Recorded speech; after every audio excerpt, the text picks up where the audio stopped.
আছে, কিন্তু আপনার যেমন দেখছি এলভি, ভ্যালেন্টিনো এগুলোর বক্স আসলে ভেঙে আনা যায় না। সো কাস্টমার বলতেছিল ভাই আমার বক্স দরকার নেই, আমি এটার ওজনও বেশি কোনো দরকার নেই। তো পার প্রোডাক্টে আমার মনে হয় 3 থেকে 400 টাকা করে সেভ হয়েছে। স্নিকার্স দেখাই, এই স্নিকার্সটা আসলে এটাও দেশের বাইরে যাবে, তো বক্স ছাড়া প্রোডাক্ট আনা লাগছে।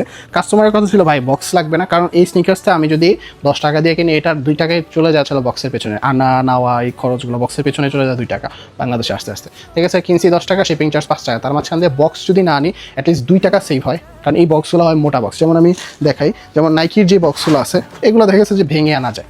ঠিক আছে, কিন্তু আপনার যেমন দেখছি এলভি, ভ্যালেন্টিনো এগুলোর বক্স আসলে ভেঙে আনা যায় না। সো কাস্টমার বলতেছিল ভাই আমার বক্স দরকার নেই, আমি এটার ওজনও বেশি কোনো দরকার নেই। তো পার প্রোডাক্টে আমার মনে হয় 3 থেকে 400 টাকা করে সেভ হয়েছে। সো যারা আসলে ভ্যালেন্টিনো বা ডিফারেন্ট কাইন্ড অফ মানে শুধু নাইকি না ডিফারেন্ট প্রোডাক্ট নিতে চান তারা কিন্তু এই টাইপের প্রোডাক্ট নিতে পারেন। দেখেন জুতাটা দেখেন, কাছে আসে, এটা হলো লেদার। ঠিক আছে, এটা লেদার, এখানে দেখেন একটু স্টোন থাকবে।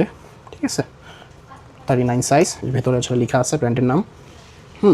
অ্যান্ড এটা কালার কম্বিনেশনটা খুব সুন্দর।